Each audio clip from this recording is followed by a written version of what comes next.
Gente, primeiro quero agradecer a presença de todos vocês. Ai, meu Deus, espera que chegou. Vai começar a reunião. Desculpa.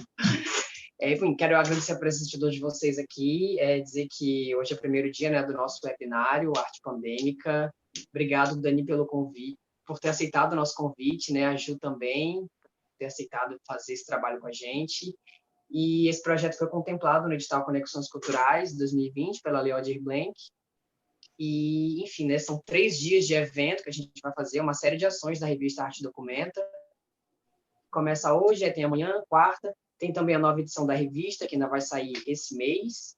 E a gente, inclusive, está com chamada aberta para quem quiser, enfim, mandar textos, proposições poéticas, artigos, ensaios, que girem em torno da temática da pandemia, fica à vontade. As inscrições vão até o dia 11. E, enfim, agora eu passo a palavra para a Dani, se apresente, fique à vontade, e é isso. Mais uma vez, muito obrigado por ter aceitado o convite e vamos seguindo. Bom, eu que agradeço, antes de mais nada, né? Enfim, eu sou Daniele, sou crítica e curadora de teatro, moro no Rio de Janeiro e é um privilégio estar aqui. Muito obrigada mesmo pelo convite. Que bom que a gente está mais próximo um pouco. Enfim, vou começar para a gente aproveitar o tempo de conversa depois. Eu preparei uma fala, eu não tenho exatamente a noção da duração dela, enfim, mas vamos ver no que dá. Muito obrigada também a todo mundo que está aqui para ouvir. Agradeço a generosidade de estarem aqui me emprestando os ouvidos. Bom, vamos lá. Essa fala se chama Afetos Tentaculares, o Teatro por Convivialidade Remota no Brasil de 2020. Antes de mais nada, agradeço com muito carinho ao Ítalo Rui e Arte Documenta por esse convite. É sempre um prazer conversar sobre teatro e entrar em contato com artistas de outras cidades e outras regiões do Brasil. Vocês estão me ouvindo bem? Tá tudo ok? Tá. Mas devo dizer que eu também fiquei apreensiva com a proposta dessa fala. Eu tenho dado aulas pelo Zoom todas as semanas, desde abril, e a impressão que eu tenho nesse momento é de que eu não sei mais o que dizer. Ao preparar esse texto para ser dito nesse webinário, eu me perguntei várias vezes o que eu ainda teria para oferecer nesse ano, que me parece que ninguém aguenta mais, e se eu não estaria me repetindo mais do que o aceitável.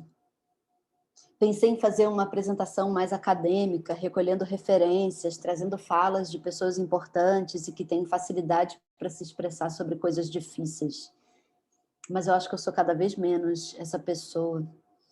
Então eu resolvi falar sobre a minha vivência pessoal, que mesmo não interessando a muita gente, é o que eu tenho de mais honesto para oferecer. Tenho me sentido provocada a continuar pensando sobre o que está acontecendo com a minha relação com o teatro nesse momento. Mesmo distante da perspectiva da chegada de uma vacina, mesmo diante da perspectiva da chegada de uma vacina e de sua distribuição ao longo do ano que vem, não consigo pensar que tudo isso vai passar, como dizem as hashtags motivacionais ou as propagandas de banco. A vivência desses intensos meses é algo que certamente vai deixar vestígios e vai interferir na minha forma de estar no mundo. Por mais que eu possa, mais ou menos em breve, retomar determinadas práticas cotidianas, como ir a uma sala de teatro ou assistir a um espetáculo em um espaço aberto, sem perigo de contágio, imagino que algo em mim vai estar profundamente modificado. Mas esses encontros virtuais com pessoas que estão interessadas em refletir sobre teatro têm sido o meu maior contato com seres humanos nos últimos 8 ou 9 meses.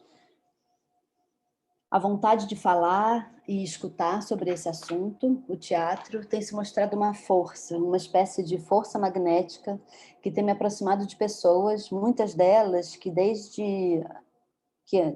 antes desse ano não estavam no meu círculo de convívio regular. Escrevo essas frases, releio e me pergunto, mas não foi sempre assim? O teatro não esteve sempre com esse papel na minha vida de reorganizar quem está próximo e quem está distante, de repente trazer pessoas inesperadas para muito perto e em seguida fazer com que elas desapareçam, ou de colocar algumas pessoas na minha vida de maneira irrevogável a despeito das distâncias geográficas?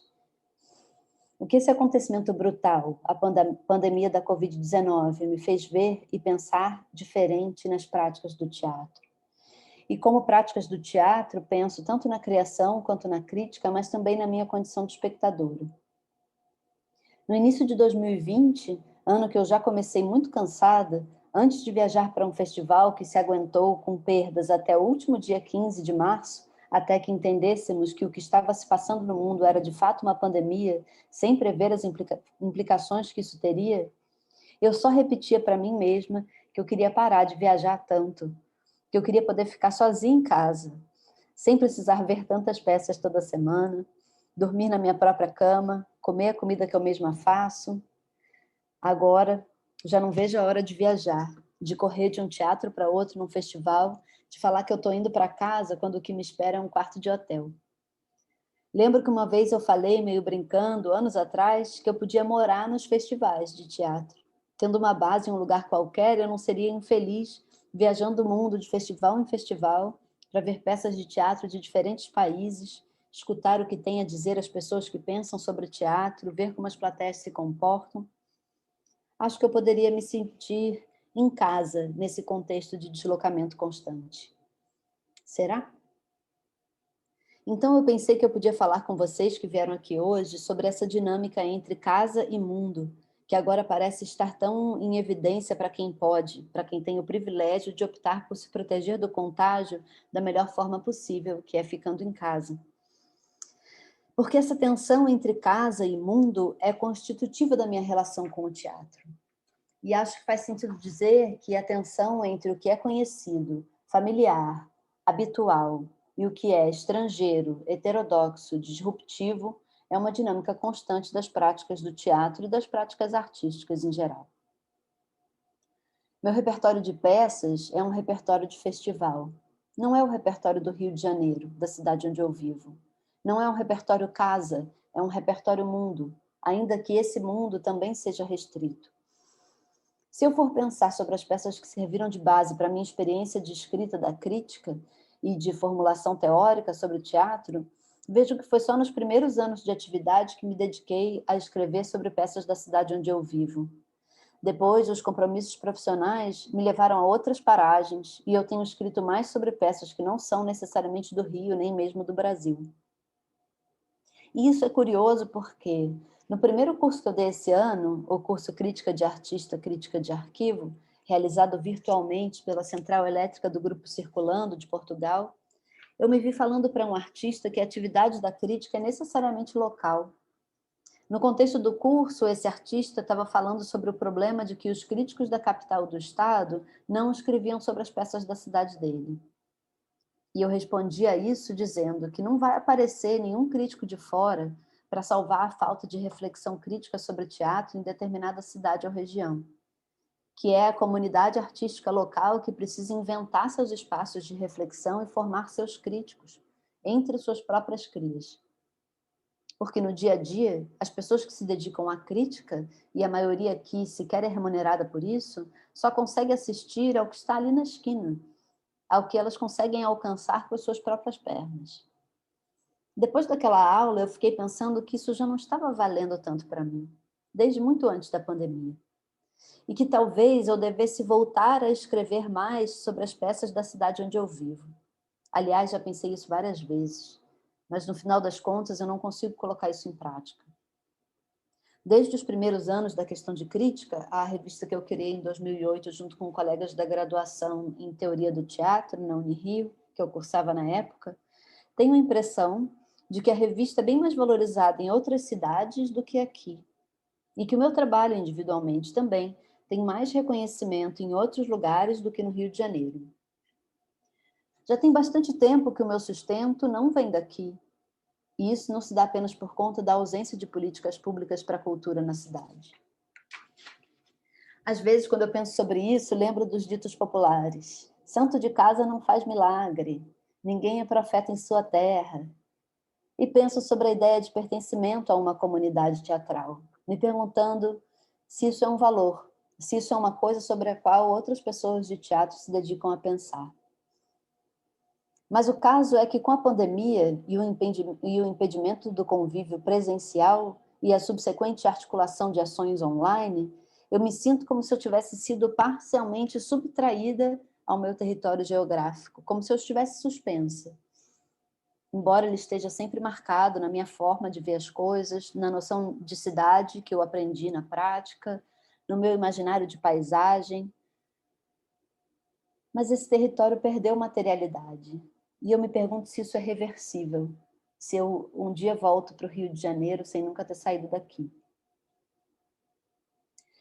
Essas observações podem parecer pessoais demais, mas elas têm uma razão de ser nessa reflexão, e eu vou chegar lá. No início da pandemia, quando tantos grupos e artistas começaram a divulgar links de acesso a registros de espetáculos, foi justamente uma peça não só de outra cidade, mas de outro país, que chamou a minha atenção e me fez querer escrever sobre o teatro naquele momento. Eu poderia ter escolhido escrever sobre alguma peça aqui do Rio, que eu tivesse perdido por estar viajando na época da estreia, mas não. A provocação dessa outra peça foi mais forte que a ideia de fazer uma crítica local. Então, em abril de 2020, eu publiquei na Questão de Crítica um ensaio que eu chamei O Fantasma do Teatro, no qual eu me perguntava sobre a fruição de peças de teatro por registros audiovisuais, tomando como ponto de partida o Hamlet, uma montagem do Hamlet, do grupo nova-iorquino The Wooster Group, cujo registro em vídeo foi disponibilizado ao público por algumas semanas durante a pandemia. A peça, dirigida por Elisabeth Leconte, tem como ponto de partida, tomando praticamente como texto, o registro em vídeo de uma montagem apresentada na Broadway dos anos 60, dirigida por John Gielgud, com Richard Burton no papel de Hamlet. O registro, na época chamado Teatro Film, foi exibido em cerca de 1.000 salas de cinema dos Estados Unidos daquela época. Então não era um mero registro, mas uma outra obra, uma obra audiovisual de teatro, digamos assim. A peça do The Wooster Group fez uma mediação desse registro, editando e trabalhando sobre ele, e assim proporciona um encontro virtual entre o público de teatro de sua época, o início dos anos 2000, e uma encenação de 50 anos antes. Ao disponibilizar esse registro cerca de 10 anos depois, em 2020, uma outra camada de encontros virtuais acontece. Desta vez, com espectadores isolados em casa por causa de uma pandemia e que só podem assistir a uma peça de teatro a partir de um dispositivo eletrônico. Isso me pareceu bastante promissor, até porque eu identifico a importância para a minha cultura de teatro das peças que eu só pude assistir por vídeo. E o que eu queria dizer com aquele texto, naquele momento, entre outras coisas, era que esse encontro virtual é legítimo. Não é um encontro fake, nem um encontro morto. Eu estava tentando pensar sobre a legitimidade da experiência de assistir a uma peça por seu registro em vídeo e enfatizar a dimensão ativa, produtiva desse tipo de recepção.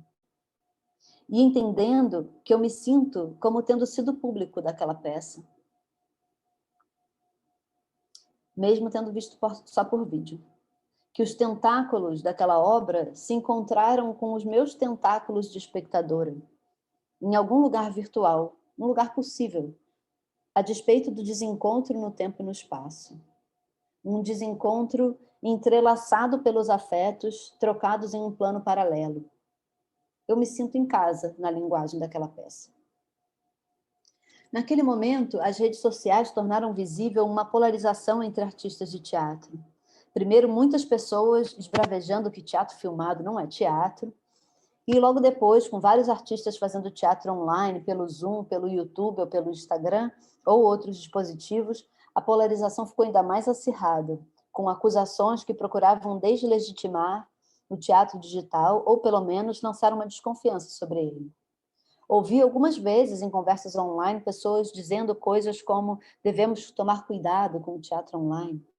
e até mesmo relatos de artistas, produtores e professores recebendo mensagens francamente hostis de seus colegas, sendo acusados de estarem barateando uma arte sagrada ou deseducando espectadores que depois da pandemia ficariam mimados, com preguiça de sair e não iriam mais ao teatro presencialmente. Não vou me deter tanto sobre esse assunto, que tem sido exaustivamente debatido e sobre o qual já escrevi algumas vezes nos últimos meses. Mas há duas coisas para observarmos aqui.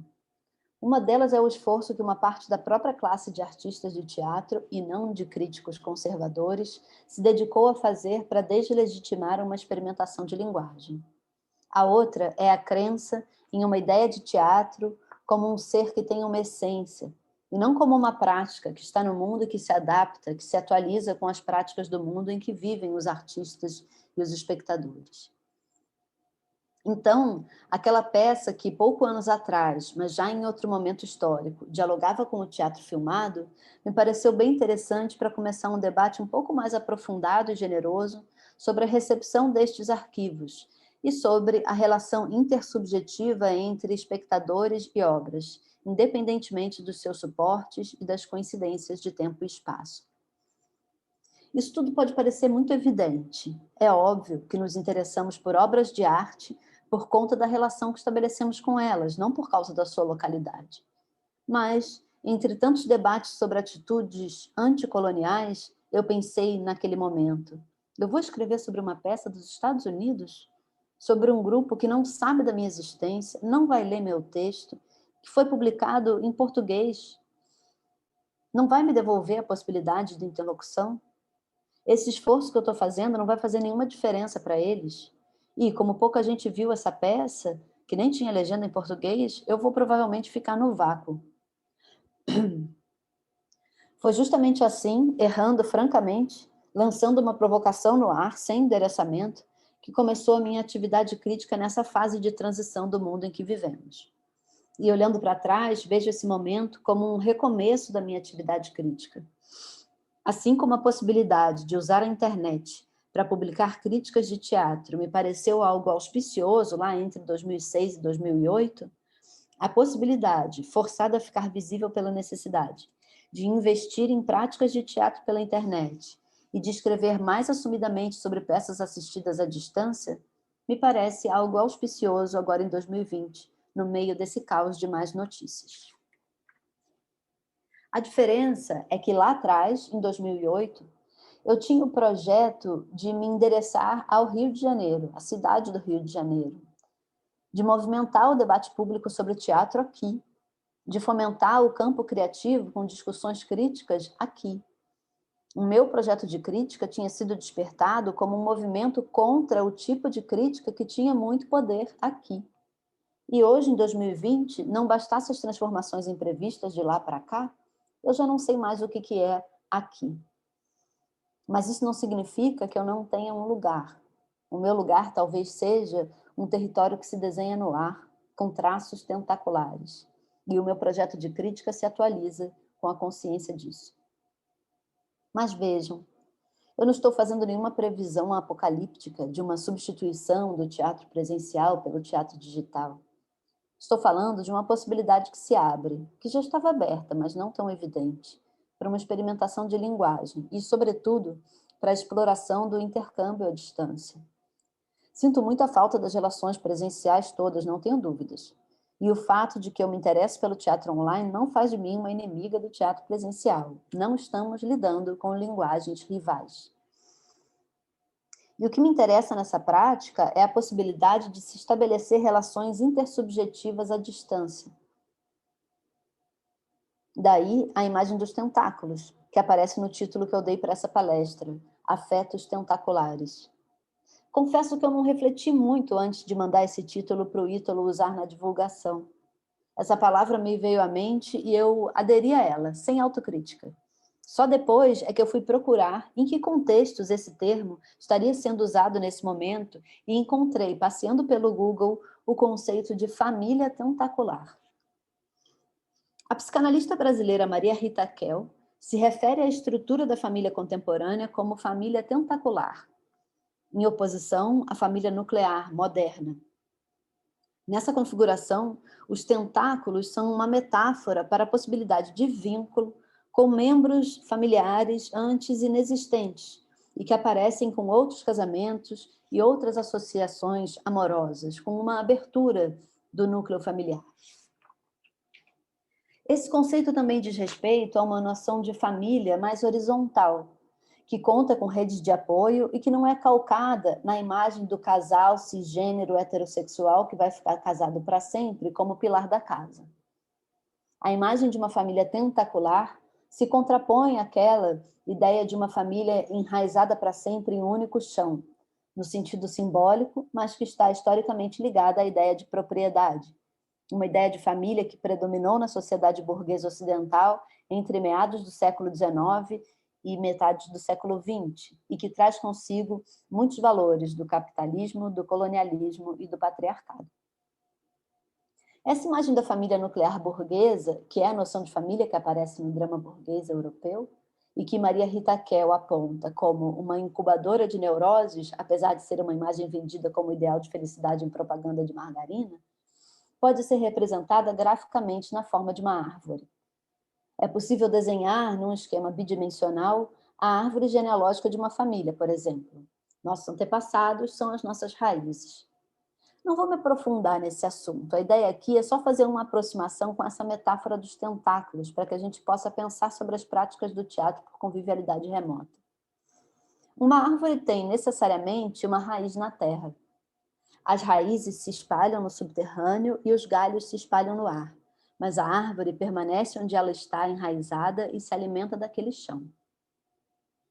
Os tentáculos que se estendem a partir da cabeça de um polvo podem até se parecer, de certo modo, com as raízes de uma árvore, mas o polvo não está fixo no chão. Os tentáculos indicam uma mobilidade e a possibilidade de flutuação. Essa flutuação me parece bem mais interessante, nesse momento, do que a ideia de raiz. Muitos fatores sociais colaboram para a dissolução da ideia de que aquela forma de família nuclear tradicional esteja já há várias décadas deixando de ser um modelo único de felicidade. E a sua relativização, nem estamos falando da sua destruição, mas a sua relativização tem sido apontada como a fonte de diversos males da vida contemporânea, como se infelicidade, qualquer infelicidade, desvio ou fracasso pudesse ser explicado pelo enfraquecimento da instituição da família tradicional. A discussão sobre o assunto é bem mais complexa do que eu estou colocando aqui, obviamente. Mas não pude escapar do paralelo que se impôs com essa metáfora dos tentáculos, porque me parece que há uma dramaturgia parecida nesses processos históricos.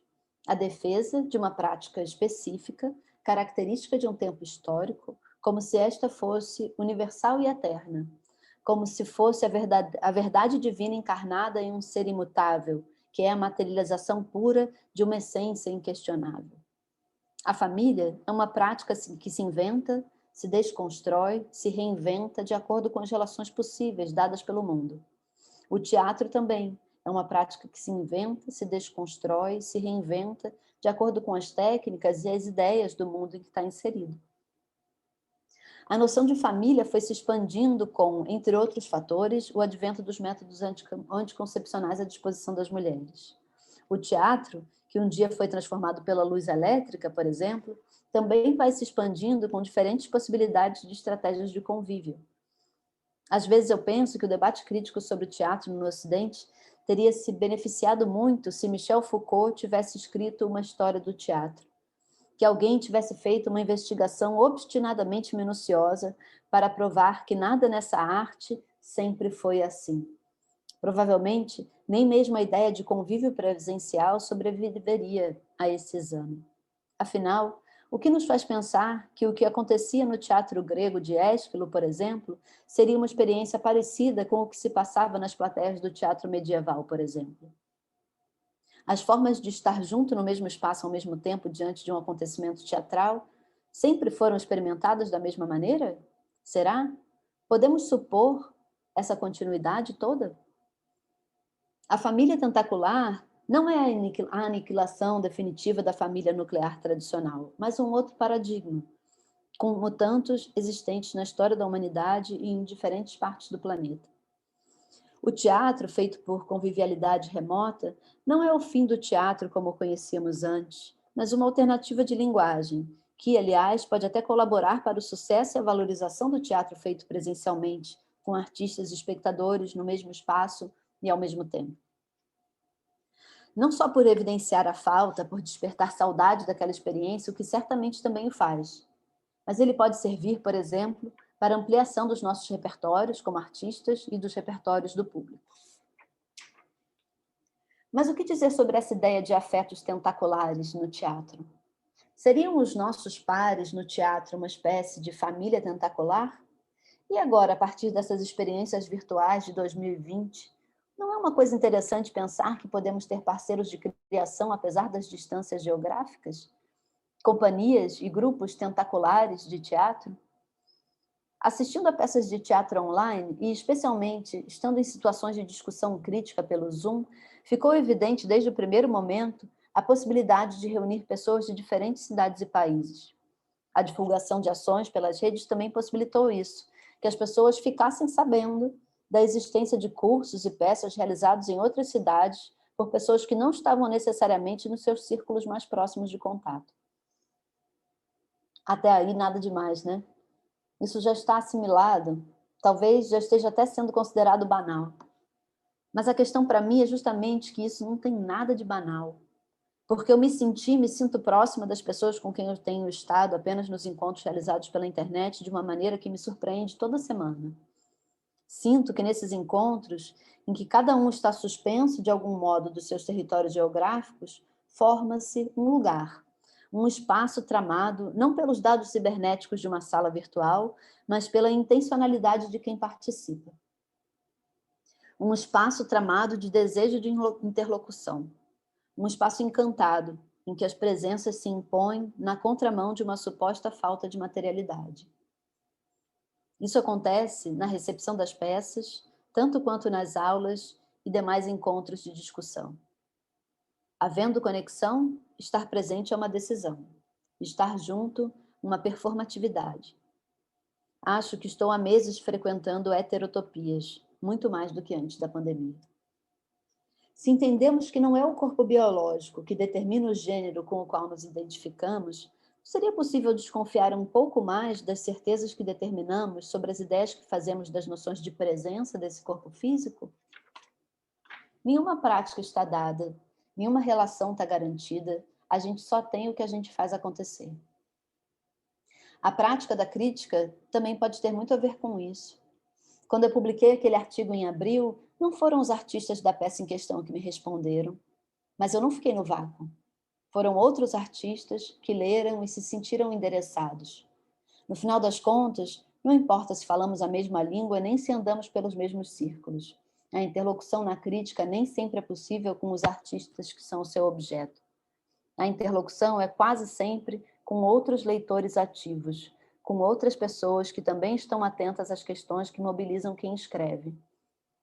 É como se você escrevesse uma carta para X e recebesse uma resposta de Y.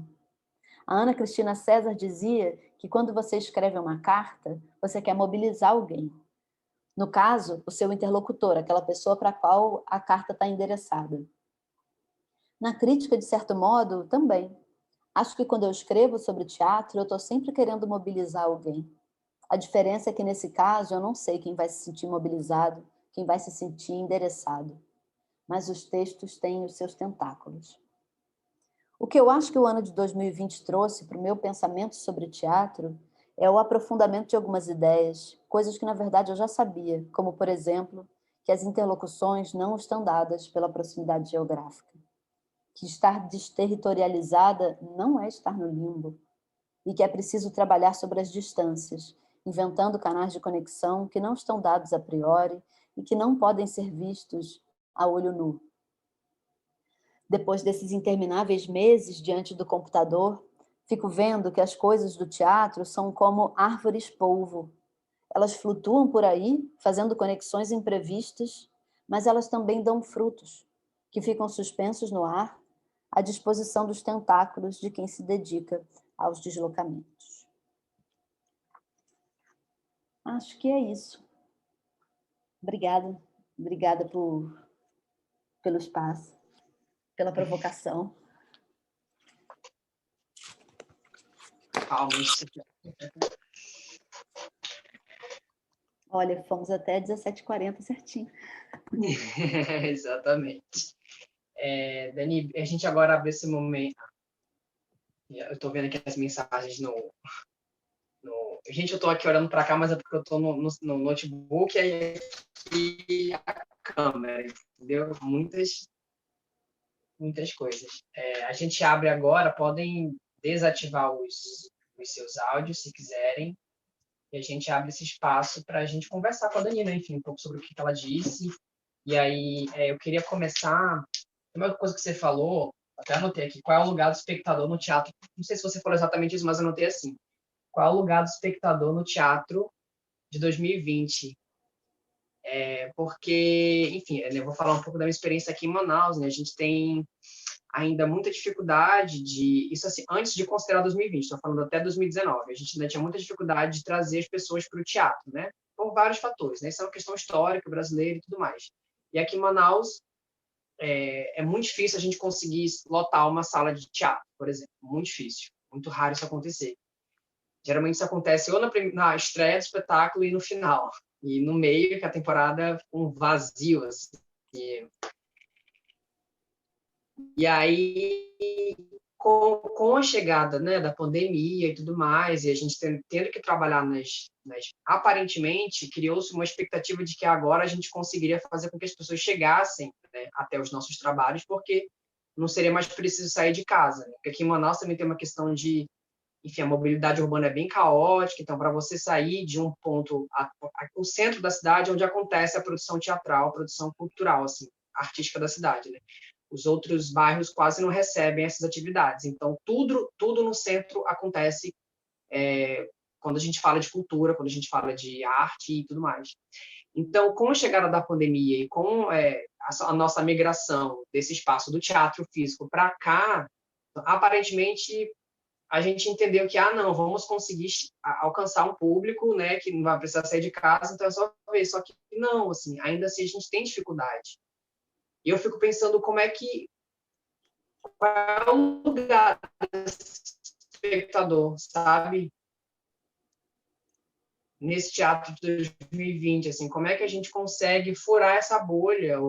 Nem todo mundo tem internet também, nem todo mundo tem possibilidade enfim, de acessar um trabalho, de estar aqui no Zoom, enfim.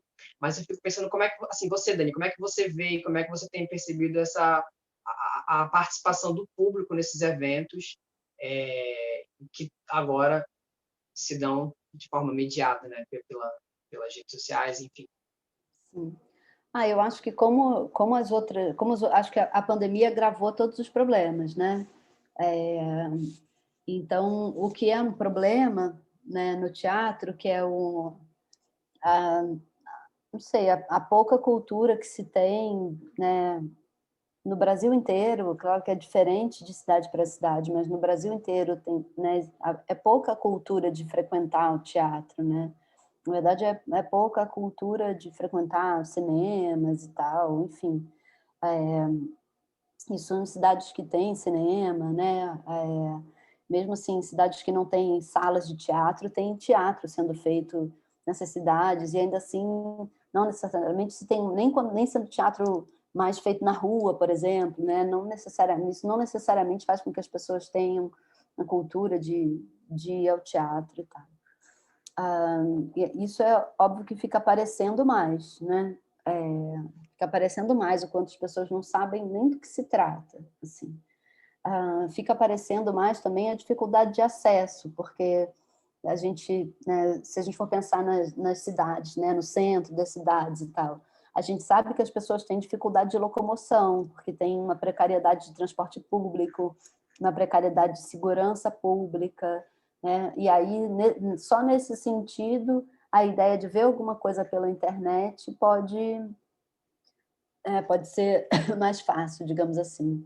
Por outro lado, as pessoas, né, veem coisas na internet já que são de outra natureza. Então, assim, a gente estaria disputando um campo que já está ocupado por, né, não só pela televisão, mas também por umas empresas de divulgação muito grande, como Netflix, por exemplo, que apareceu no anúncio do YouTube do clipe que a gente estava assistindo, né? Então, assim, a gente compete com coisas que a gente não tem armas para competir aqui. E a gente tem muito problema da comunicação, eu acho que em qualquer lugar do Brasil. Não é um problema de divulgação, é um problema de comunicação mesmo, é antes mesmo da divulgação, eu acho. A gente não tem uma conexão assim, com pessoas que gostariam de receber o que a gente tem para oferecer. Não é assim que as pessoas não gostam de teatro, as pessoas não sabem do que se trata, né? As pessoas não sabem o que tem, né? O que tem dentro de uma peça, assim. As pessoas não sabem que existem muitas linguagens, né? Às vezes a pessoa, né, vai no teatro, vê uma peça e acha que todas as peças são como aquela. As pessoas não têm ideia da imensidão de diversidade de linguagem que tem, né, dentro das práticas contemporâneas do teatro. Então, a gente tem um problema de comunicação imenso, assim, do que é o teatro, né? E isso só se agravou. Isso só se agravou. Eu percebo que, por exemplo, aqui no Rio, né, que é uma cidade que tem, assim, né, quem mora aqui tem muito acesso a bens culturais, mas, por outro lado, tem umas precariedades que não combinam com esse status que a cidade tem. Por exemplo, aqui não tem mais jornalismo cultural. Aqui tem um ou outro jornalista dentro do Globo que faz umas matérias no segundo caderno. Tem pouquíssima coisa, né? Tem pouquíssimos jornais, tem pouquíssimo, assim. É incompatível com o tamanho da cidade, a atividade de jornalismo cultural aqui. Então, não dá vazão, né? A Raquel está comentando aqui, oi, Raquel, que não tem mais repórter de teatro no Globo, né? Não tem mais repórter no principal jornal do Rio. Não tem. Por exemplo, a gente fez agora uma estreia mundial de um artista libanês muito importante, com legenda em português. A gente fez todo um esforço de fazer essa legendagem, de chamar uma pessoa para fazer a tradução consecutiva da conversa com ele e tal, né? Se ele estivesse presencialmente aqui num festival internacional, as pessoas iam ficar loucas para pegar os ingressos e tal, e assim, não saiu nenhuma nota. Ninguém falou nada sobre isso, assim, em nenhum jornal, nada. Um artista dos artistas mais importantes da cena contemporânea mundial fez uma estreia mundial no Brasil, online, e ninguém falou sobre isso, sabe? Não tem nenhuma repercussão. E sobre a cena local, então, sobre as coisas que os grupos estão fazendo experimentalmente, né, e divulgando com seus próprios recursos, gente, não sai nada sobre isso em lugar nenhum. As pessoas não, assim, é muito difícil. É uma barreira imensa de comunicação entre o que os artistas têm para oferecer e que os públicos diversos gostariam de saber que existe. Gostariam de saber que eles podem acessar até agora de casa. Para mim, essa é a maior barreira. A maior barreira. Antes até da reflexão crítica, a própria comunicação básica, assim, de que isso existe, isso tem aqui, isso existe, você pode acessar, né? Então, assim, eu acho que realmente a pandemia só piorou as coisas, porque ela precarizou todas as profissões, né? Teve ainda mais demissões, eu acho, nesse contexto todo, né? Não vejo muitas iniciativas independentes de jornalismo cultural na cidade também, porque também não tem nenhum tipo de fomento para isso, né? Por exemplo, podia ter assim uns editais de cultura que tivessem iniciativa de fomento ao jornalismo cultural, mas aqui a gente não tem editais de cultura. Não tem edital de cultura no Rio há anos, nenhum, nada. Né? Tem alguns nacionais, né? Do CCBB, do Oi Futuro e tal, mas assim, selecionados do Rio são pouquíssimos, né? São editais nacionais, partem daqui, mas não são para cá. E imagino que em muitas cidades é a mesma situação e a gente fica no vácuo, a gente fica produzindo coisas no vácuo. E é um colapso, né? É um grande colapso das comunicações também, porque também aí as únicas notícias são os absurdos do Bolsonaro e as perspectivas da pandemia. Aí também, né, não tem outra notícia. Raquel está comentando mais aqui, né, que os espaços de cultura nos jornais diminuíram ainda mais. Sim, parece que o pessoal pensou, a cultura parou, né? A cultura não parou. Né? No começo a gente gravava aqueles vídeos falando fomos os primeiros a parar, vamos ser os últimos a voltar.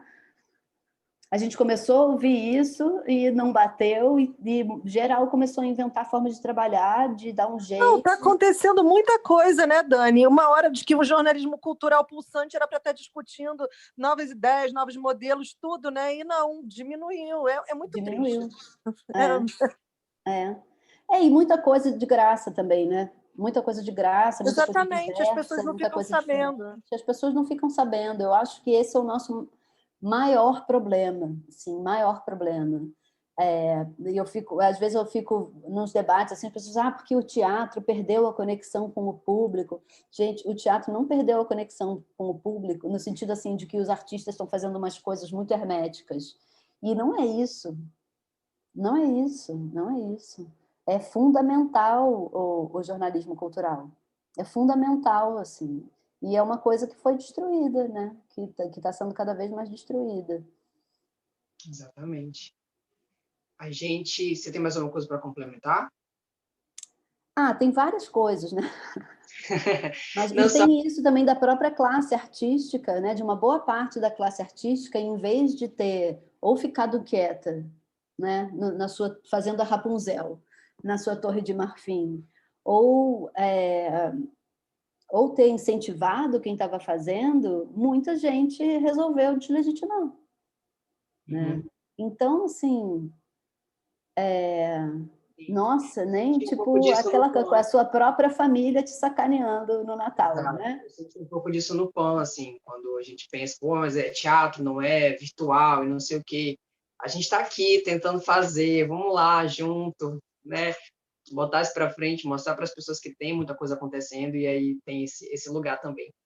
Só por uma questão de organização, a gente ainda tem 10 minutos para mais uma pergunta, para a gente fechar esse momento com a Dani e já partir para a exibição do trabalho da Ju, que já está aqui. Então, se alguém quiser fazer alguma pergunta, ou se a Dani enfim, quiser complementar, esse é o momento. Eu estou vendo que o Léo Fazola está aqui. Eu não sei se ele está escondido, se ele ainda está aí, se ele, né, deixou o computador ligado e foi fazer outra coisa. Não, estou aqui sim. Estou aqui sim. Porque assim, o Léo tem uma iniciativa muito bacana, que ele está fazendo apresentando assim, umas reflexões sobre algumas peças num canal no YouTube. E é muito legal mesmo, assim, seria bacana se ele colocasse aí, de repente, o link no bate-papo para quem quiser conhecer, porque eu acho que esse tipo de iniciativa, né, eu acho muito maneiro o YouTube, eu acho sensacional os youtubers todos, assim, não sou aquela pessoa que fala, youtuber, como se fosse uma coisa ridícula. Eu acho que é muito maneiro, assim, as pessoas que têm a iniciativa de pegar as rédeas da comunicação, né? de ter de fazer alguma coisa, né? De em vez de ficar reclamando, né, sobre esses gaps de comunicação, assim, esses silêncios na esfera pública, pessoas que pegam e se colocam e começam a criar ali um público para a discussão das suas questões, dos seus assuntos. Eu acho muito maneiro mesmo. Eu me sinto super inábil para fazer isso, mas é uma coisa que, principalmente depois que eu vi esse canal do Léo, eu achei muito maneiro, fiquei muito motivada a fazer.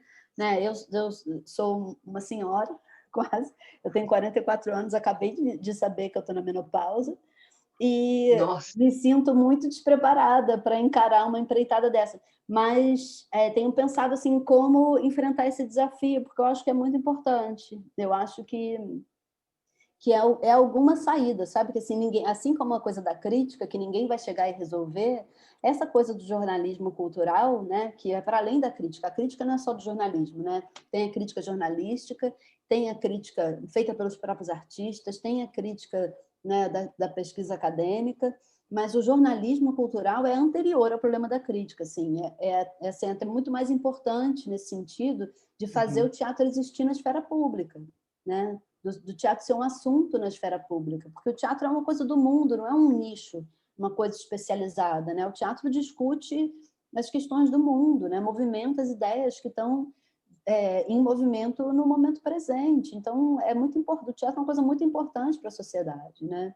Então, eu acho que é uma coisa que a gente tem que assumir a responsabilidade também. A gente tem que assumir a responsabilidade sobre o jornalismo cultural, eu acho, sabe? É uma coisa que a gente vai ter que, de alguma maneira, inventar saídas para isso começar a acontecer, porque, cara, o retorno, seja lá, mesmo que não seja um retorno para as coisas como elas eram antes e tal, mas o retorno às atividades vai ser muito difícil também. E a gente precisa de ajuda, a gente precisa de ajuda de comunicação, a gente precisa saber se comunicar com o público, né? E isso não é marketing, sabe?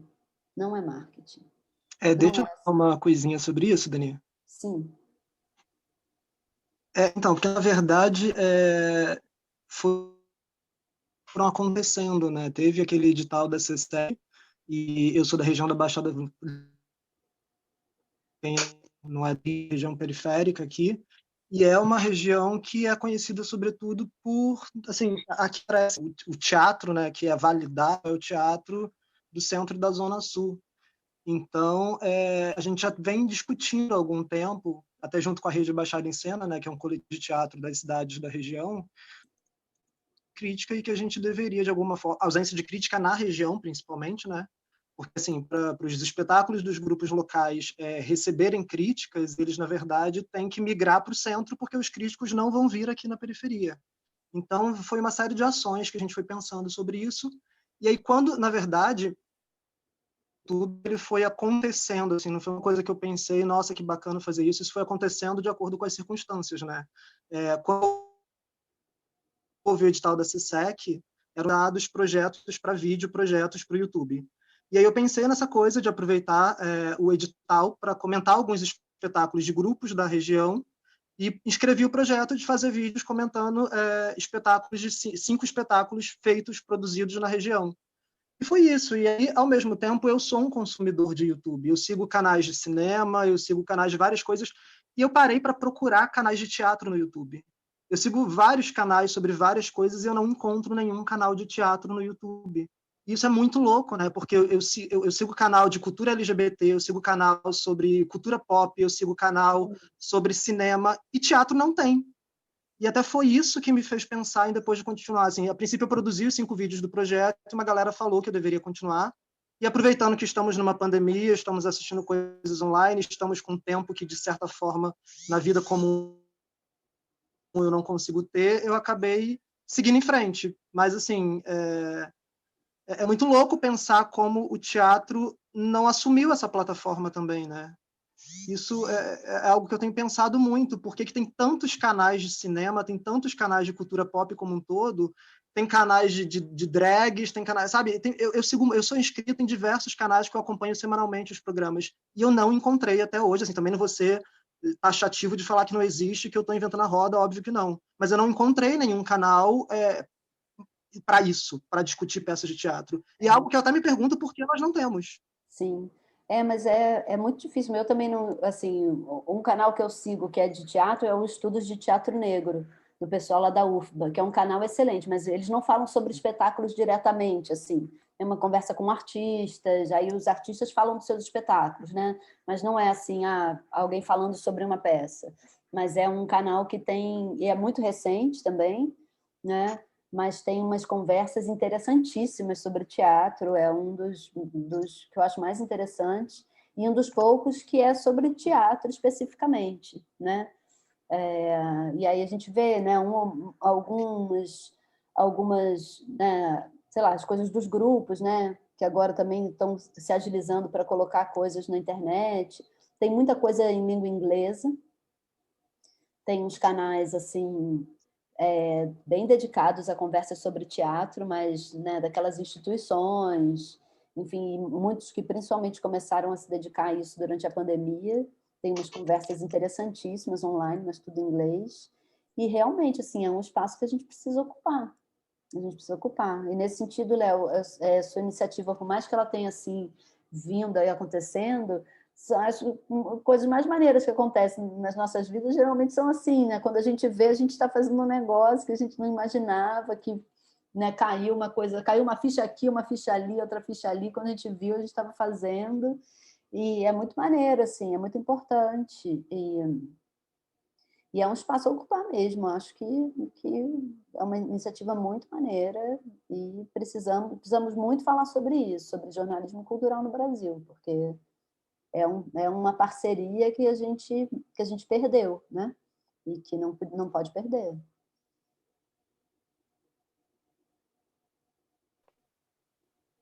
Eu acho também que isso, de certa forma, tá ligado com uma rejeição, né, assim, que a gente tem sobre, mas é canal no YouTube, não sei, sabe? Mas, enfim, acho que é por aí mesmo, gente. Tem um canal que eu conheço chamado, acho que é Trabalho sobre a Mesa, ou Estudo de Mesa, de um grupo de Brasília. Não sei se ela tá mais, se tá ainda nativa, mas eu segui uns 4 anos atrás. Mas eu acho que tem muito esse lugar da rejeição, assim, eu sinto isso um pouco, sabe? A música tem isso, o que mais tem no YouTube é canal de música, enfim. E muito bem produzido, né? Muito bem produzido. Gente ganhando dinheiro com isso, inclusive. Assim, as distribuidoras de cinema, né? E, né? Nossa, eu sigo uns canais de astrólogos. Gente, as pessoas têm, assim, um dia 50 mil views, 60 mil. Eu fico chocada, chocada. Quando algum vídeo do meu grupo lá no YouTube dá 100, eu acho massa. Mas, enfim, eu acho que essa é uma questão, e essa é uma questão que a gente podia, sei lá, se mobilizar. Raquel, eu acho que eu vou te catar aí para a gente fazer um projeto desse.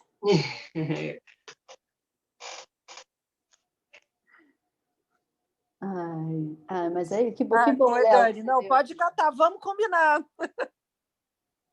Né? Precisamos fazer alguma coisa. Precisamos mesmo. Acho que é isso. Alguém tem mais alguma colocação a fazer? Pode entrar cá, faltando. Vamos ver o trabalho da Juliana. Bora ver o trabalho da Ju.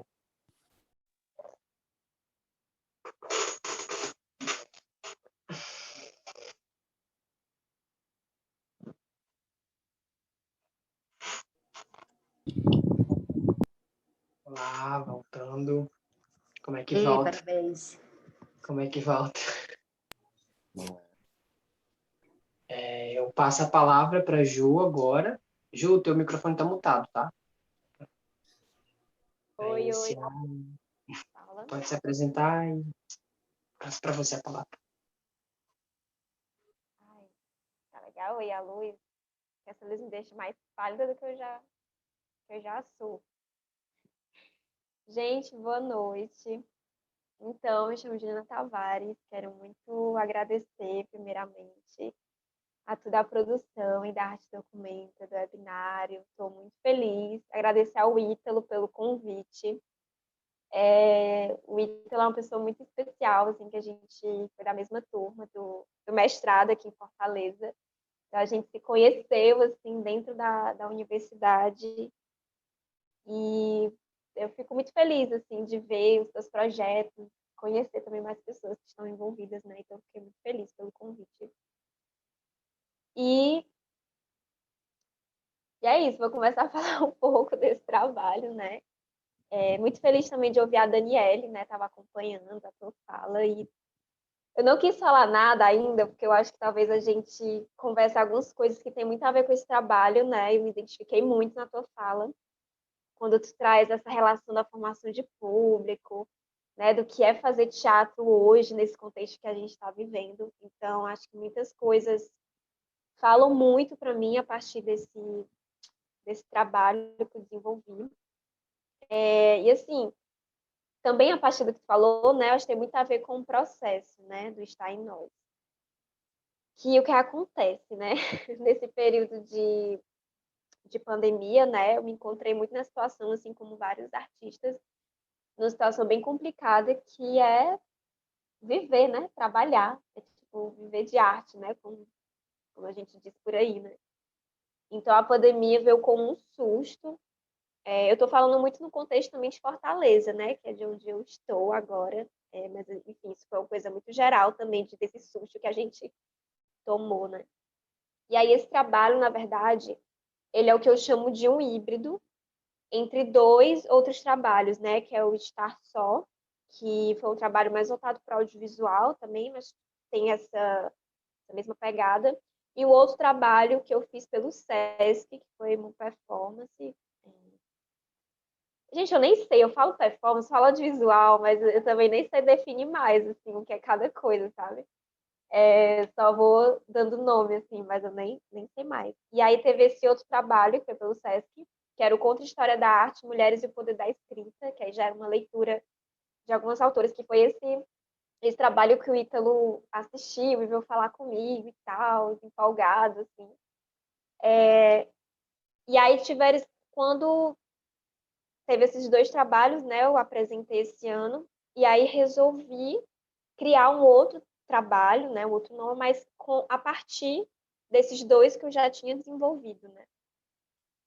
E aí eu queria muito, eu quero dizer que eu terminei ele semana passada, de editar, fazer tudo, porque eu queria muito poder apresentar aqui esse novo trabalho, que é a primeira vez que eu estou publicamente mostrando, né. Então, como foi que surgiu também, né? Primeiro surgiu o Estar Só, que fez trabalho em audiovisual, também que eu posso divulgar para vocês, colocar o link, que foi a partir do edital, o edital emergencial, eu ia falar lei emergencial, não, mas não foi lei, foi o edital emergencial que teve aqui no Ceará, que foi o primeiro festival Cultura Dentro de Casa. E aí foi uma verba que tinha da secretaria e eles fizeram esse edital, né? E aí, eu desesperada, né, querendo trabalhar e tal, queria fazer, eu estava muito querendo produzir também, porque em casa foi bem no período, assim, muito forte de pandemia, que foi ali entre abril, maio. Eu fiquei muito naquela crise, assim, nossa, e agora o que é que eu vou propor? Sei lá, em casa, a pessoa tá, né, a gente com as nossas crises, não sei, eu não estava muito bem, assim, né? Só que uma coisa chamava muito minha atenção também na época, que eram os casos de violência doméstica, que tinham aumentado muito, e tinham muitas notícias sobre isso. Tinham os números de divórcios, que aumentaram também nesse período, e aí eu fiquei pensando muito nessa questão de relacionamento, né? Só que até então não era um assunto que eu tinha pensado, né? Esse projeto Estar Só, né? Ele iniciou muito com a coisa de produzir em casa e com os elementos que eu tenho em casa. Então, eu fui pensando na sala e tem na cozinha, o que é que eu posso ir criando a partir disso. Então, eu peguei meu celular, tinha um aplicativo, que é o VHS, que é, enfim, torna a imagem em VHS, tinha aquela datazinha, aquela coisa bem de câmera antiga. Aí eu comecei a experimentar em casa. Comecei a fazer umas imagens e tal, já focando nesse edital que estava aqui aberto, né, no Ceará. E aí, nisso, eu comecei a juntar essas imagens num aplicativo mesmo, de celular de edição, uma coisa bem básica. E aí, eu sei que eu fui juntando, e aí entrou um texto, aí eu criei um texto e chamei a Nádia e a Luana, que esse texto, o primeiro, que é o Minha Casa, da Nádia Camussa, que é uma autora daqui, também uma escritora, e o poema Quem é Tu, que é da Luana Braga, né? E aí, eu sei que eu conversei com elas, né? Já conheceu. Vocês têm algum poema que tem a ver com a casa, com o que a gente está vendo? Enfim, joguei assim para elas, né? E elas mandaram para mim. Então eu comecei a pensar assim, como que eu poderia juntar essas imagens que eu tinha criado em casa com esses poemas. E aí eu acho que foi muito assim, a partir do que eu fui criando de imagem, eu fui também dando alguns significados. Eu acho que foi meio o inverso assim, do que geralmente eu costumo trabalhar no teatro, né? Digamos assim. Sempre eu parto muito de uma discussão, dessa vez não. Eu acho que eu fui criando muito mais por imagens dentro de casa do que pelo próprio discurso da coisa, né? E aí nessa criação eu fui lembrando dessas inquietações e tal, e algumas notícias que estavam surgindo também. E aí eu criei o poema, né, que é esse do banheiro, que na hora que eu tô tomando banho, esse poema eu escrevi pensando muito nisso. E aí um pouco depois tinha vindo essa oportunidade de apresentar pelo Sesc, né, que também tinha essa coisa da casa, mas era uma live. Esse do Estar Só não era uma live, né, era um vídeo todo editado, e aí, enfim, passou lá no festival, foi ótimo. Mas aí esse era uma live, então fiquei muito naquela loucura, assim, minha nossa, como é que eu vou apresentar um negócio ao vivo, assim, em casa? Mas eu curti muito o resultado também.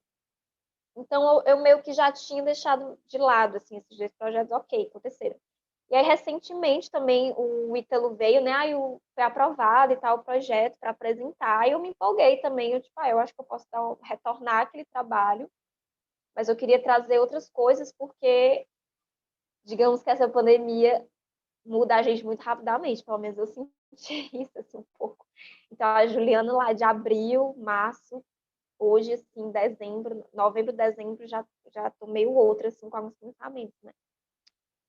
Então, eu montei esse trabalho nessa perspectiva. Esse agora, né, apresentado hoje, ele foi mais pensado nessa temática. Então, como eu já tinha vivenciado esses 2 outros projetos, esse foi um pouco mais pensado, né? Eu elaborei muita parte dessas imagens. Então, assim, até agora, muito do que a Daniele falou também, eu fico pensando que esse trabalho é teatro mesmo. Eu tô chamando de teatro, porque para mim, né, na minha perspectiva hoje, o teatro que é possível para mim, para a Juliana, é fazer em casa.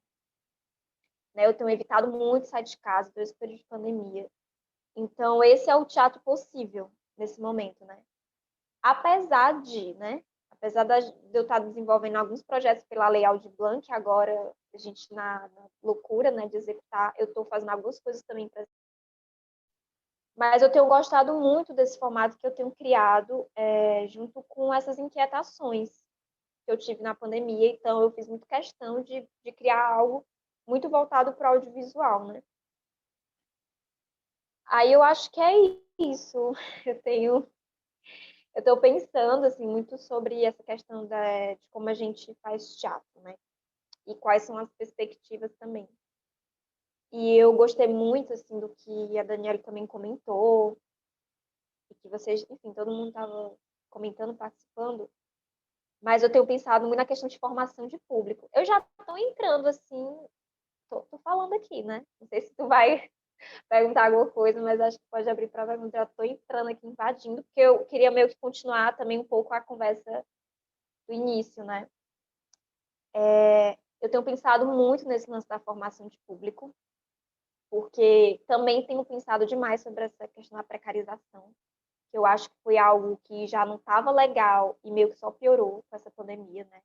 A gente agora que está se organizando, talvez, né, tá fazendo essas coisas assim acontecerem, mas tem sido muito difícil, né? E aí, por exemplo, com a questão desse público, né, que eu tenho também me perguntado muito. Com esse trabalho, eu fiquei pensando assim, gente, eu não quero mostrar em qualquer lugar. Eu não queria que fosse dessa forma. Porque alguns trabalhos que eu fui produzindo, em alguns editais ou algumas chamadas públicas, assim, onde cachê, digamos assim, né? Fazia com que a gente produzisse algo inédito e ficasse na internet. E dali fica, né? Então, eu acho que isso acaba perdendo um pouco daquela coisa que a gente tem no teatro presencial, que é a questão do público e até aquele local, né? Eu acho que quando fica na internet, você constrói, tem todo um tempo para construir esse trabalho, e aí fica lá e passa um bom tempo nisso, né? Então, eu tenho repensado um pouco em que lugares eu quero apresentar, para que o meu trabalho, que eu tanto tive trabalho, né, o tempo para executar, ele fique lá na internet, sabe? Eu acho que isso é uma forma de precarizar muito o que a gente vem construindo, né? E outra coisa que eu também tenho me questionado, do porquê também eu acho que eu estou com muita dificuldade de produzir assim, nessa pandemia, apesar de estar produzindo muito, porque estou trabalhando com isso, né? Vale. Eu tinha pensado numa coisa, esqueci agora. Deu branco. Mas são algumas coisas que eu venho repensando, assim, desse fazer artístico na pandemia. E que eu não sei, eu acho que eu estou encontrando um tempo para isso, né? Eu acho que não é fácil. Como é? Alguém mandou mensagem que eu não consegui ler. Depois eu leio. Mas é isso, eu acho que a gente pode ir conversando. Depois eu vou lembrando o que foi que eu esqueci agora. Mas é muito do que eu tenho tentado fazer, do que eu tenho construído. Assim, eu queria apresentar esse trabalho. Mas eu tenho ficado muito feliz com algumas coisas que eu tenho visto e como a Daniela também mencionou, né, de alguns projetos que ela tem assistido, assim, eu acho muito massa, porque a gente não pode parar, né? E muita gente não tem parado.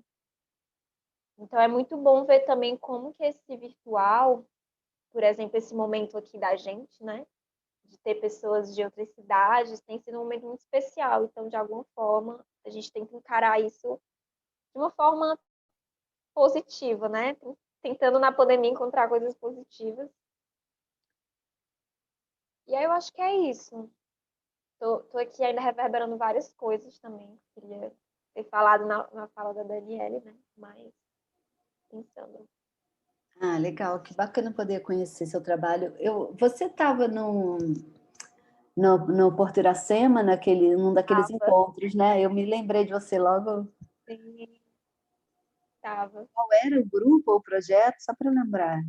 É o projeto Cantos para Ressurgir, que é um projeto também que a gente não iniciou na pandemia, que é sobre as mulheres cantoras latino-americanas. Sim, sim. E a gente não começou na pandemia, mas veio a pandemia, a gente teve que começar a se encontrar e produzir, né, em formato em formato virtual também. Ah, legal. Eu lembrava bem de você daquele contexto, mas eu não estava lembrando qual projeto que era. Que bom a gente se Sim. reencontrar aqui e poder conversar mais.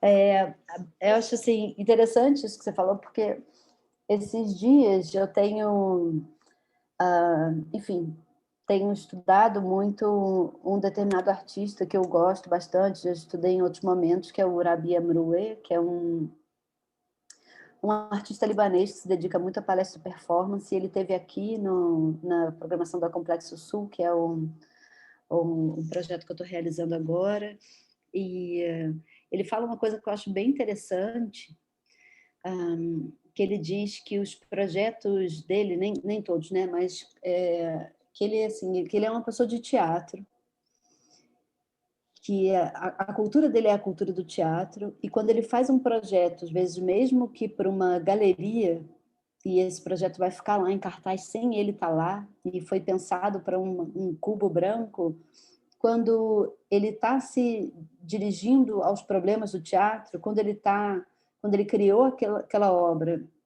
tendo em mente questões do teatro, problemas que ele se coloca do teatro, que para ele aquele é um trabalho de teatro, que ali ele está fazendo teatro, porque ele não está se dirigindo aos problemas da história da arte, por exemplo. Ele não está refletindo sobre o papel dos museus ou das galerias ou dos curadores de arte, que os problemas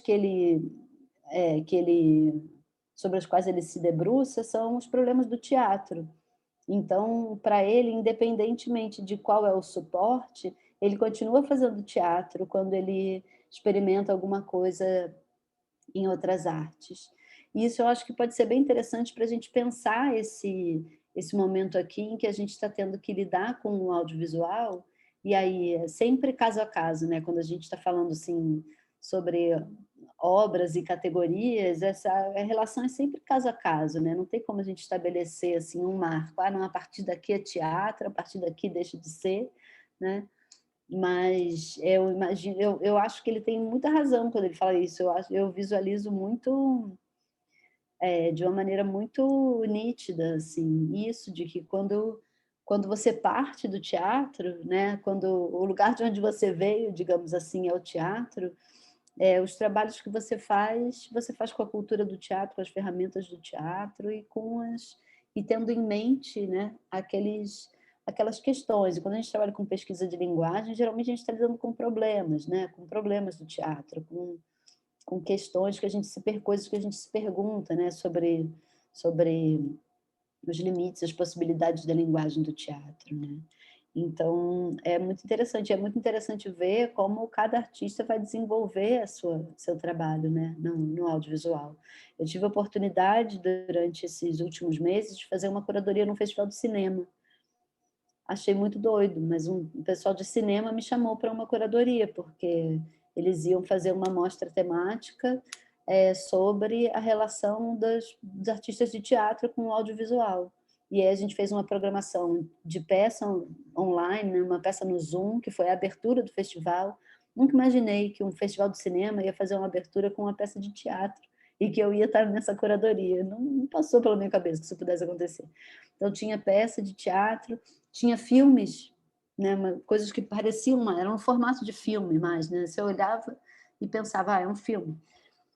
Feitos por artistas de teatro, né? E tinha vídeo performances feitos por artistas da cena, e tinha vídeo de peças, no sentido de não de peça gravada, mas tinha uma peça que era o Navalha na Carne Negra, que era uma peça que era feita no palco, e tinha um cinegrafista no palco, filmando os atores e a atriz em primeiro plano, e isso passava num telão na peça, e o vídeo de uma dessas apresentações entrou nessa programação, foi a programação do Cine BH. E em muitos momentos é realmente indistinto, a gente não consegue ver pelas obras, né, como que elas se encaixam, a gente geralmente tem que perguntar para o artista, né, e a gente pode discordar do artista também, mas geralmente assim, é essa combinação, né, do discurso do artista sobre a própria obra, da recepção crítica, da recepção dos espectadores, de como acontece a repercussão daquela obra, que a gente vai situar ela em uma categoria ou outra, né? Não tá tão dado pela materialidade da própria obra, né? Não tem uma lista, um checklist que a gente pode passar e perguntar se é ou não é teatro, né? Então, eu acho que assim, o entendimento mesmo do que é arte passa por isso, né?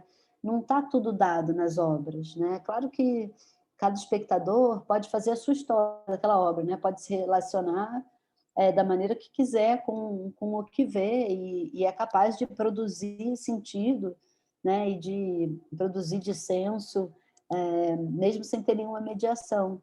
Mas os discursos sobre as obras, eles são mediações muito importantes, né? Eles abrem a possibilidade, porque, por exemplo, uma coisa é você divulgar esse trabalho que você fez numa plataforma de vídeos, digamos assim. E aí, depois, num debate, você fala, então, mas na verdade isso é teatro. E aí isso abre todo um debate, né? Para, digamos assim, espectadores que não pensaram sobre a possibilidade de como assim isso é teatro, né? Então, acho que as mediações são muito interessantes. E é bacana a gente pensar sobre essas estratégias possíveis de interação com o público aqui, né? Porque é isso que você falou, você pode colocar uma peça online, e eu acho ótimo que as coisas fiquem disponíveis online, porque elas são encontradas, às vezes, por editores nos quais a gente não chegaria, mas também é interessante ter estratégias de mediação. Para mim, o que mais tem funcionado durante, né, todas as coisas, desde o PAN, né, até todas as coisas que eu vi, tanto as peças feitas assim pelo Zoom ou outros aplicativos, quanto o streaming de coisas pré-gravadas, para mim o que mais funciona é essa conversa depois. Para mim o que bota o pé no chão daquela coisa, sabe, assim, o que faz aquilo se sedimentar para mim de alguma forma é a conversa depois, é como se fosse parte do trabalho, né? E isso é uma coisa que eu acho muito importante. E o problema dessa coisa do streaming aberto, né, de deixar online, é que a gente perde a possibilidade das estratégias possíveis de mediação e de entender qual é o retorno, né? A gente joga aquela mensagem na garrafa e ela fica circulando por vários mares, mas a gente fica sem ter esse contato, né? E eu acho que o contato acho que assim, as relações intersubjetivas, elas acontecem entre as obras dos espectadores, independente do que a gente faça. mas principalmente no momento em que a gente está sem esse contato presencial, essa possibilidade de você conversar depois é muito importante, né? Por exemplo, nesse momento está tendo um festival muito legal que é o Cena Contemporânea de Brasília, que é um festival porque assim, tem muito carinho, né? Já estive lá como crítica, já estive lá como diretora, né? Já lancei livro, já fiz, sabe, já fiz cobertura crítica, já organizei seminário no Cena Contemporânea, um festival que eu participei de diferentes maneiras, e eles estão agora com uma programação muito legal, mas eles estão exibindo streaming no YouTube e acabou o milho, acabou a pipoca, acabou a transmissão, acabou o negócio. E assim, depois de meses com várias pessoas fazendo isso aqui depois das peças, sempre, né? E para o pouco público de teatro que está frequentando essas peças, pouco com relação ao que poderia ser, porque não é tão pouco assim, porque eu tenho visto muita gente assistindo, apesar da divulgação nenhuma, né? Depois de tantos meses tendo esse prazer, né, de ver a interação entre artistas e público conversando pelo Zoom depois das peças, ver um festival fazer uma programação excelente e não ter logo isso, eu penso, puxa vida, que pena, né? Que pena, o que será que aconteceu, né? Será que eles não estavam participando tanto de outros festivais?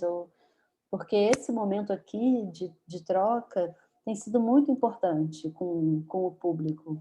E eu vejo quantas pessoas que não são artistas que estão assistindo, mas pessoas do público, assim, né, que geralmente vão ver peças e tal, e aí souberam de uma possibilidade de ver uma peça online. As pessoas ficam muito gratas por essa possibilidade, e as pessoas ficam muito emocionadas e se sentem participando de alguma coisa, muito por causa dessa conversa do depois, né, em que a gente Porque a acaba internet também foi mal. Não, imagina, Não, já é só comentando que eu acho que a internet, quando fala disso, né? Que eu acho que o bate-papo também é uma coisa que tem muito a contribuir, porque a gente já está nesse ambiente de muita informação. Então, a gente também tem percebido, por exemplo, em aulas, né? Que às vezes eu estou assistindo aula, mas a internet vai me dar, assim, milhares de possibilidades de me desvincular daquilo, né? Eu acho que é um dos desafios que é apresentar mesmo, fazer isso virtualmente, porque a todo momento a gente está sendo bombardeado de possibilidades de sair daquela janela. Eu dou um clique e eu já posso ir para qualquer outro lugar, né? Então, eu acho que isso que vocês até comentaram a questão de ser gratuito também, de alguma forma. Eu acho que isso prejudicou muito alguns artistas aqui de Fortaleza, né? Falando, né, especificamente daqui, porque eu não vivencio, né? Mas isso prejudicou porque, como a internet justamente tem essa programação muito gratuita em todos os lugares, né? Tipo, a gente tem uma peça de teatro, mas tem Netflix, mas tem YouTube, tem uma série de coisas assim que. Não que a Netflix é de graça, né? Mas praticamente todo mundo tem hoje, né? Uma coisa muito acessível. E a gente meio que entra num cenário quase que competitivo, assim. Meio estranhamente competitivo de ter que lidar com isso, né? Por exemplo, eu falo competitivo porque nesse edital que eu comentei do emergencial, né? Primeiramente, eles estavam querendo, no início, né? Exigindo que o trabalho fosse um vídeo. Tinha que ser um trabalho em vídeo. E aí muitos artistas questionaram assim, mas gente, não tem só vídeo como uma possibilidade de a gente estar apresentando o nosso projeto, é porque era um edital que, né, seriam várias linguagens. Então isso foi mudado porque é isso, né? As instituições também não estão preparadas, os lugares não estão preparados para isso, né? A gente tem que apresentar um espetáculo pelo Instagram, sabe? Por live, que você só tem 2 janelas possíveis, com um espetáculo que tem 5 pessoas, como eu fiz. E aí a gente teve que reinventar, teve que fazer a coisa completamente diferente, assim, para caber todos os 5. Sai janela, entra janelas. Então, eu acho que a gente teve que reformular muita coisa, positivamente, outras não. Mas esse lance, por exemplo, do gratuito, eu acho que afetou muito nesse sentido para alguns artistas aqui, né?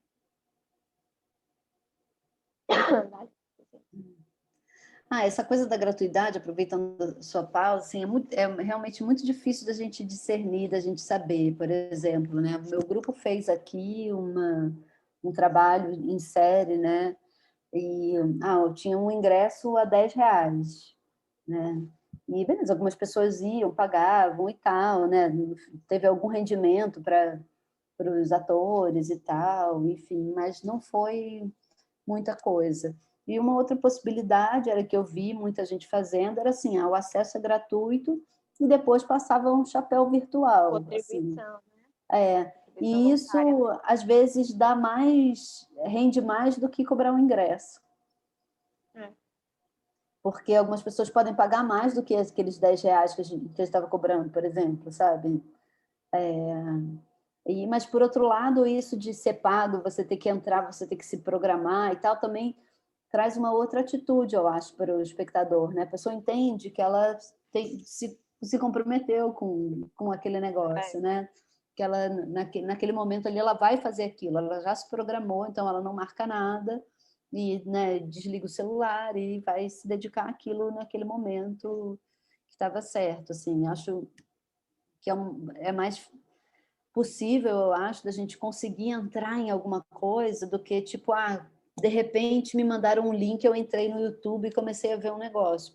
Para mim, por exemplo, é muito difícil de me pegar assim, de surpresa, né? Eu não funciono tanto assim, mas eu vejo que muita gente tem assistido coisa assim, tipo, de repente caiu de paraquedas no negócio e aí assiste presente até o fim, sabe? Interage com a coisa. E aí tem a possibilidade de passar o chapéu depois. Eu acho que essa pode ser uma estratégia boa e é quase... Aqui no Rio estava sendo já assim muito, muito frequente, nos espaços públicos, por exemplo, era mais difícil de fazer isso, mas essa coisa da contribuição consciente, né? De ser a princípio de graça e cada um paga o que quiser pelo ingresso, né? E isso às vezes dava uma bilheteria melhor do que a bilheteria paga regular.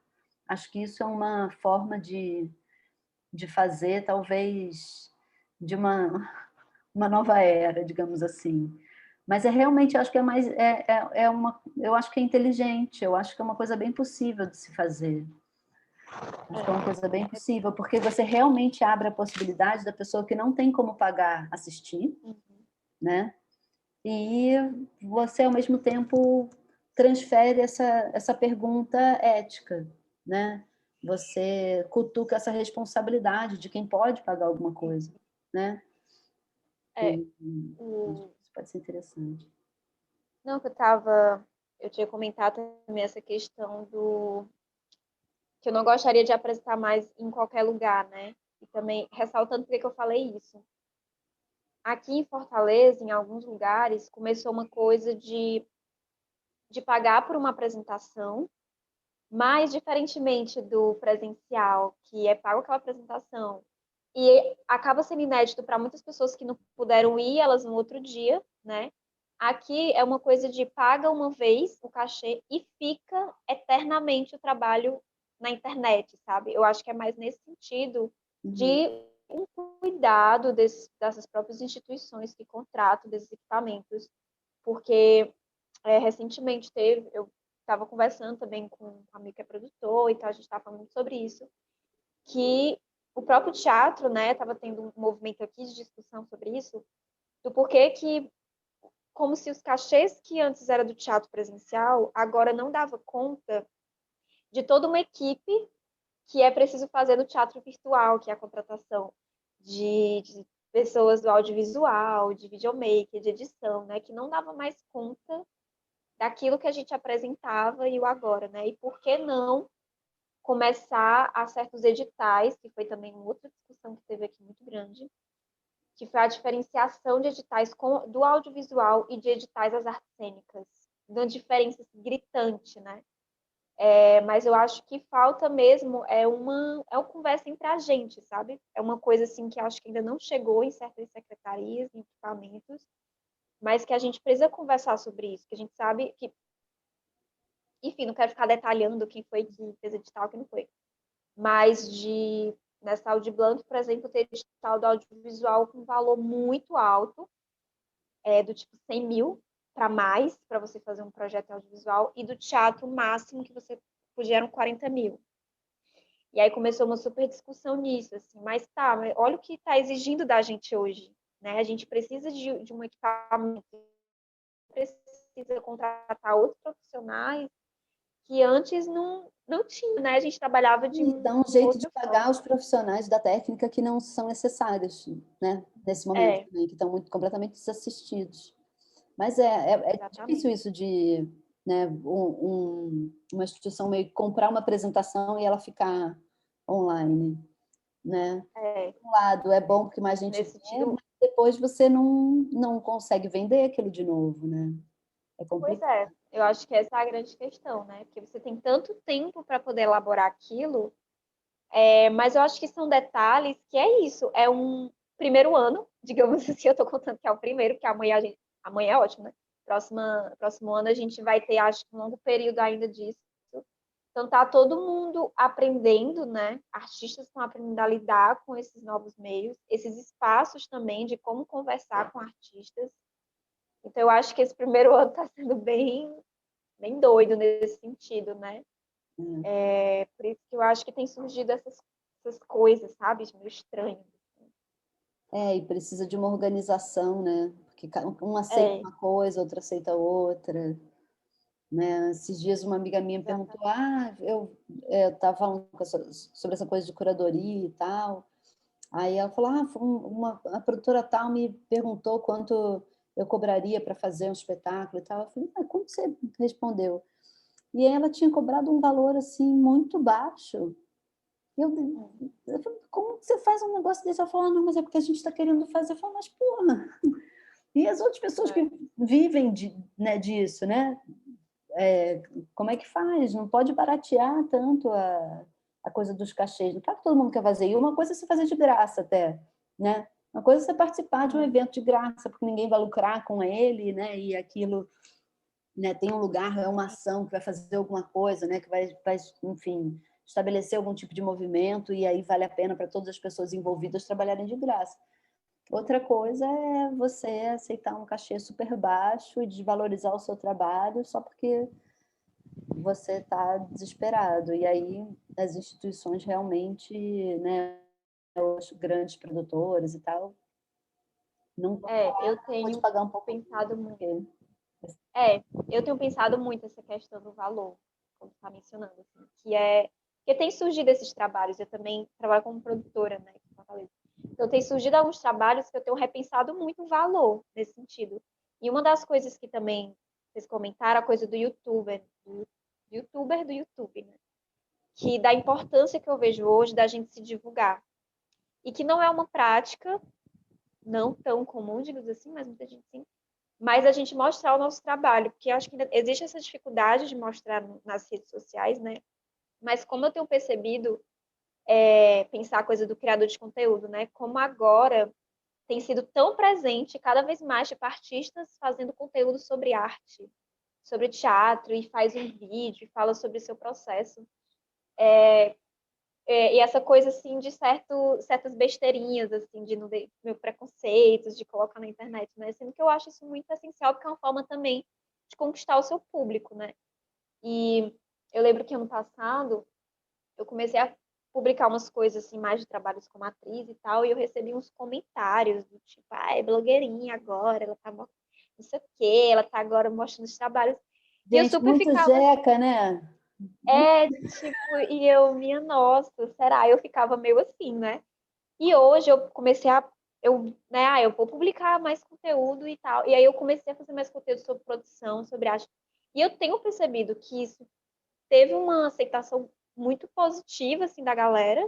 E ao mesmo tempo eu tenho visto artistas se mostrando na internet, publicando trechos de trabalhos, de fotos, do seu processo criativo. Então, eu vejo isso como um lado muito positivo. E essa coisa de blogueirinha, vários artistas blogueirinhos, assim, fazendo stories. Gente, vou estar me apresentando, eu vou estar fazendo isso. Então, eu acho isso tão legal, porque a gente consegue chegar em outras pessoas. E sai um pouco dessa bolha, muitas vezes, de estar assim, só entre a gente, né? Então, por exemplo, vai voltando presencial, vai fazendo uma apresentação, pessoas de outras cidades vai te conhecendo pelo que tu faz, o teu conteúdo, sabe? Eu acho isso que é tão importante, e eu tenho visto isso eu tenho visto isso muitas vezes e de uma forma muito positiva, assim, como a gente anda se divulgando e mostrando o que a gente está fazendo, porque eu acho que isso é sinal que a coisa não parou, está funcionando, assim, está rolando. E tem que dar um jeito de ficar bem blogueirinha mesmo, porque é isso, né? Não adianta ficar no alto da torre fazendo a Rapunzel, porque não vai ter nenhum príncipe para vir salvar. Exatamente. Não vai ter, com certeza. Eu acho que é parte mesmo da gente fazer o nosso próprio corre, assim, de se comunicar e trazer esse público para nos assistir o nosso trabalho. É igual artista de rua, né? Artista de rua, assim, vai atrás do seu público, né? E acho que muitas vezes o pessoal do teatro tem assim um complexo de realeza, né? De que alguém tem que falar sobre o trabalho dele, né? Alguém tem que Nossa, fazer verdade. o papel. Falou tudo. Tem uma coisa, só pegando o gancho nisso que você falou, Dani, que às vezes eu sinto, nesse lugar também de divulgação, que parece que basta só postar nas redes sociais que não vai funcionar, né? Mas, assim, quais são as ferramentas que a gente pode pensar para alcançar também, assim? Como é que a gente consegue chegar com isso tudo que a gente tem em outros lugares, sabe? Porque eu acho que a publicação, a divulgação, às vezes eu sinto que ela está muito num lugar ainda de... E é uma dificuldade, claro, a gente não tem uma resposta para isso, mas assim, você posta e pronto, a pessoa vê e vai. Só que não, assim, como é que a gente traz mesmo efetivamente essas pessoas para acompanhar os nossos trabalhos, né? Talvez uma dessas dessas portas sejam isso que o Léo, acho que ele já foi. Fazendo esse canal no YouTube, por exemplo, falando de trabalhos e com uma linguagem muito mais acessível e bem produzido, porque eu já vi um dos vídeos dele, muito bem produzido, numa linguagem acessível e que chega mesmo, né? Sim. Mas agora, assim, mesmo que ele esteja falando numa linguagem que chega, ele vai precisar, se ele quiser, né, dar um gás nisso, ele vai precisar fazer um investimento de divulgação nisso, porque não é espontâneo, assim. Para algumas pessoas, né, algumas pessoas se tornam, assim, um pouco, né, um fenômeno, assim, né, de uma maneira um pouco quase como uma sorte, né? Assim, a pessoa acertou muito uma coisa num determinado momento e tal, mas geralmente, gente, é todo um outro trabalho, né? E não é só a coisa, né, de saber que horas postar, né? Que tem tudo isso e tal. Isso é uma coisa também, né? Você entender dos algoritmos e tal, saber que não pode editar no Instagram 2 horas, né? Tem que esperar 2 horas para você editar alguma coisa, porque se você postar e editar, ninguém vê a sua publicação.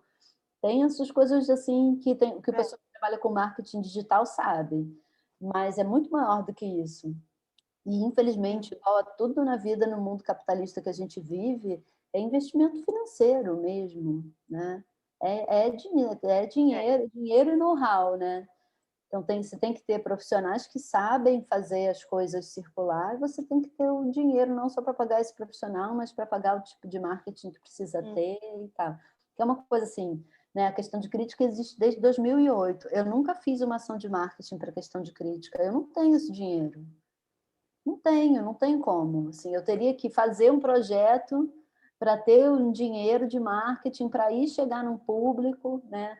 Mas aí, assim, eu teria que também pensar numa linguagem coerente para esse grande público e aí fazer o investimento. Eu falei, nossa, não é isso, não tenho nenhuma dessas capacidades, então vou fazer uma outra coisa aqui, né? A Questão de Crítica é uma revista que é lida por pesquisadores de teatro, por estudantes de teatro, e é isso que está no meu alcance fazer, né? Não está no meu alcance ter essa linguagem mais direta e fazer o investimento para ter uma popularidade suficiente na internet para as pessoas chegarem nos meus textos, né? Para mim seria uma coisa assim, um investimento meio que grande demais, né? Não daria conta.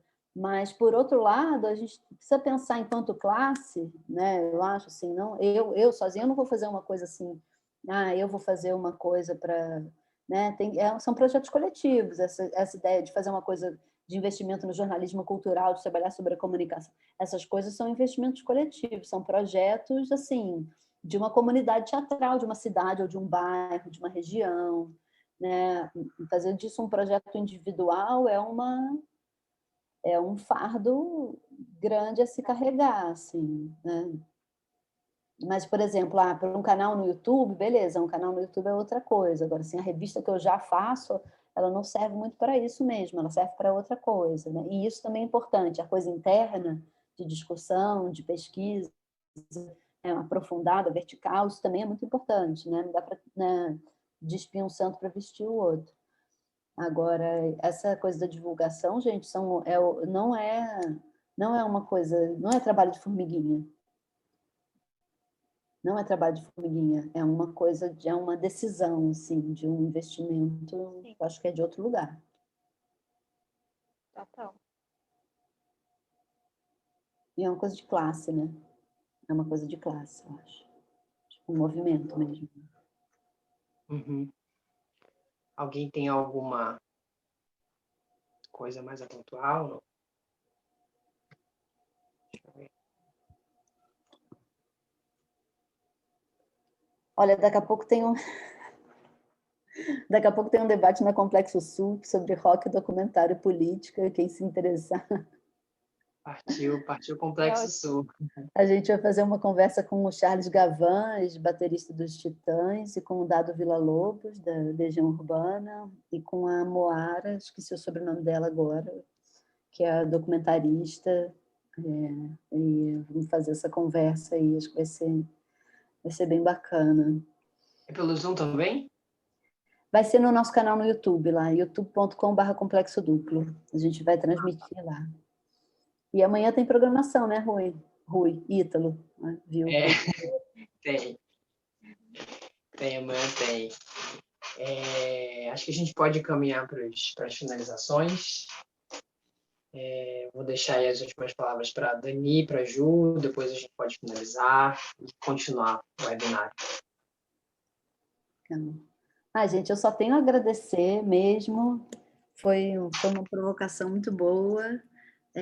Vou tentar dar uma melhoradinha ainda no texto para te mandar, Ítalo. Mas, nossa, eu fico muito feliz de estar com vocês aqui, de conhecer vocês um pouco, de conversar. Foi ótimo também ter visto o trabalho da Juliana e poder conhecer melhor, assim, um pouco de artistas fora do Rio, né? Que eu realmente me interesso por isso. Também quero muito agradecer, Daniele, também pelas trocas. Muito feliz de conhecer e de te ouvir novamente. Né? E que seja um momento mais tranquilo, porque aquele dia eu estava meio nervosa, né? Porque dentro de quase uma avaliação ali, mas fica numa situação meio complicada, né? Mas estou muito feliz de estar aqui compartilhando também o trabalho, feliz pelo evento, pelo webinário. Adorei a discussão. E é uma discussão super importante, né? E eu acho tão interessante a gente chegar nisso, né? 2020, assim, a gente conversando sobre fazer teatro na internet e essas discussões todas que reverberaram. E estou muito feliz. Obrigada. Obrigada mesmo. Ai, gente, muito obrigado por hoje. A gente continua ainda o webinário, tem amanhã, tem quarta-feira, tem várias ações aí nesse mês, divulguem para todo mundo. E só gratidão, assim, por toda a contribuição de vocês, e a gente vai se encontrando na vida, seja por aqui ou seja presencialmente. Espero que mais presencialmente. E é isso. Certamente. Obrigada, viu, querido? Obrigada a todos vocês. Tá bom. Posso só falar uma coisa, Ítalo? Pode, claro, amigo. Que amanhã a gente continua, como o Ítalo falou, com o espetáculo Cimento que se Move, com a pesquisadora Teresa Rocha, certo, Ítalo? Certo. E eu acho que é isso. Compartilhei com os amigos de vocês sobre o evento e muito obrigado, de verdade. E obrigado, Claudiane, também, nossa intérprete aí, firme e forte, maravilhosa. Sim, muito obrigado. Obrigado, gente. Legal, gente. Até breve. Tchau. Até breve.